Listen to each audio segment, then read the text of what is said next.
Okay. Shalom. Hello, everyone. Jim and I have started doing our videos, the Tove Center and the Lives First initiative. So this is kind of like a commercial for the commercial. Yeah, we're kind of taking a break in between shots. Yeah.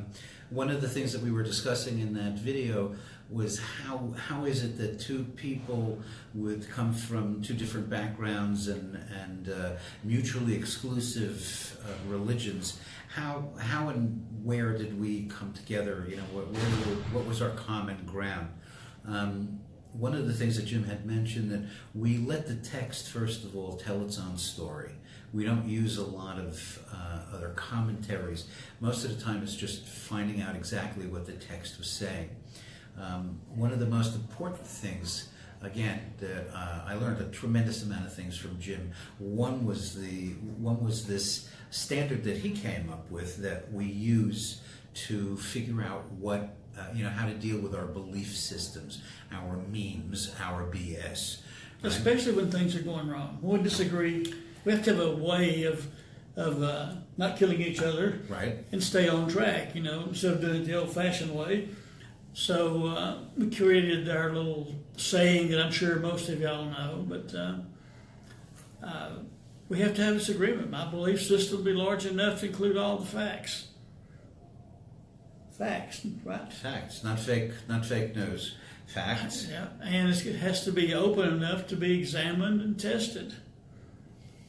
And of course... Yeah, and to be flexible enough when new facts are discovered to adjust those things that we believe.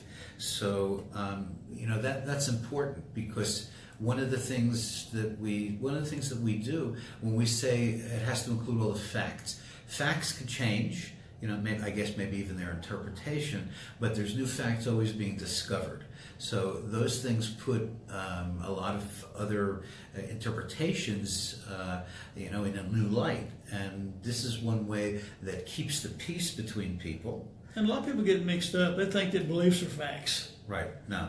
Facts really don't change because they're just facts. Now, the meaning of facts, they change. Well, you have a good definition. Tell them the difference. What about I believe?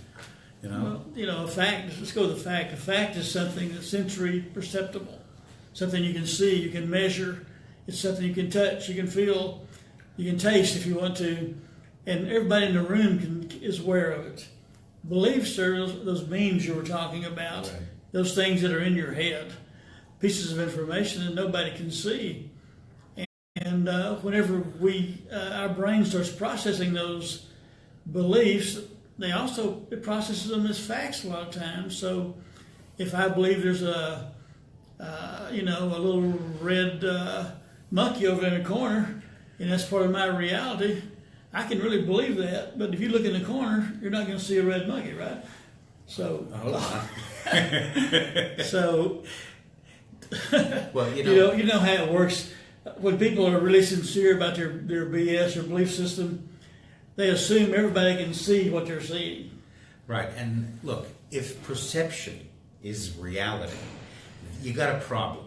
And words like God are very dangerous, because if what I perceive, you don't perceive, and what you perceive, I don't perceive, and working with people who perceive nothing, that opens up a whole new category as well, another category as well. So, that's why we stick to the facts. And when we're talking over the years, whenever one of us says something the other one can't see, we can say, wait a minute, let's take a break here. I can't see this, so I wanted to examine your belief system, and tell me what you're seeing.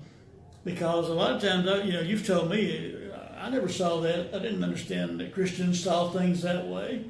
And then we've done the same thing with Jewish beliefs. Right. Because we always assume, and that gets us all in trouble, that everybody can see what we see. But when we start looking at beliefs, the thing that we learn to do is we anchor them in reality, which means we say, when did that belief appear? Where did it appear?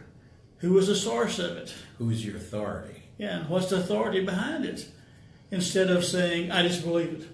And when we started doing that, and you start tracking them along the timeline, we saw how our beliefs changed over time. Absolutely. You know, and a lot of people think that, for instance, that whatever Jesus taught was passed down in whole, in bulk, in a block, you know, that hasn't been changed.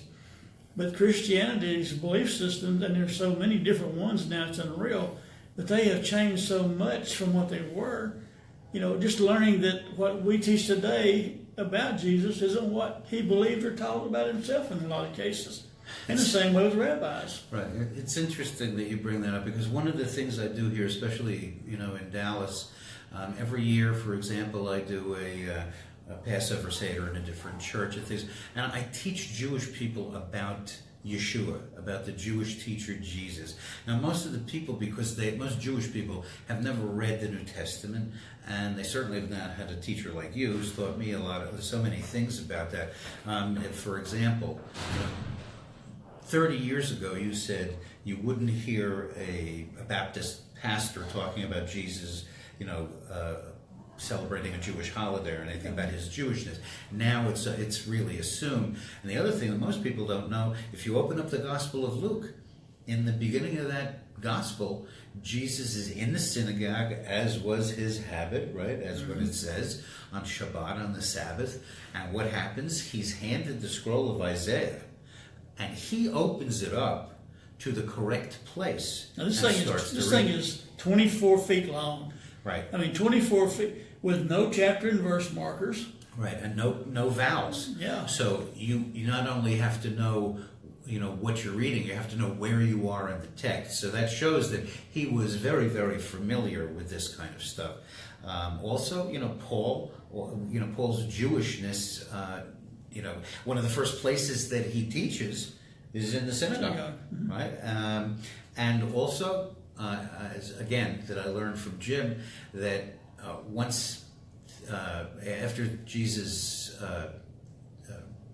execution, that the heads of his movement were in Jerusalem talking about who could be a part of this movement. And, you know, the book of Acts especially, they're trying to determine, if you're not Jewish, how do you belong to this movement? They're trying to decide what to do with people Paul is converting. Do they have to convert to Judaism, or is there another option? Right. Do they have to go to the mikveh? Do they have to have circumcision? You know, one of the things that has been left out, that was told to these people, that even if they're not Jewish, they have to go to the synagogue and learn Torah. Right? That's what Jesus was teaching from.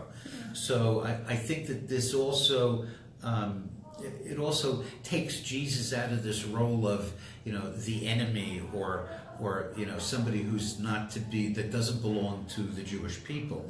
I think that if you know the facts and you know history, it took a tremendous amount of time for Yeshua, the Jewish teacher, to become this dying and resurrecting universal Christ figure that the Roman Church makes him in. Yeah. Plus, you know, it's Paul's gospel that went only to him, right? Yeah. So you have all these things, you know, there's different gospels and things. But right now, like I said, we just took a break from doing videos and wanted to let y'all know what was going on. And as you can see, we can talk forever. If you get us going here, we can talk forever. And we'll be doing a lot more streaming videos and things on YouTube and Facebook. And anyway, we just would let you in on the deal, and thank you for listening. Take care.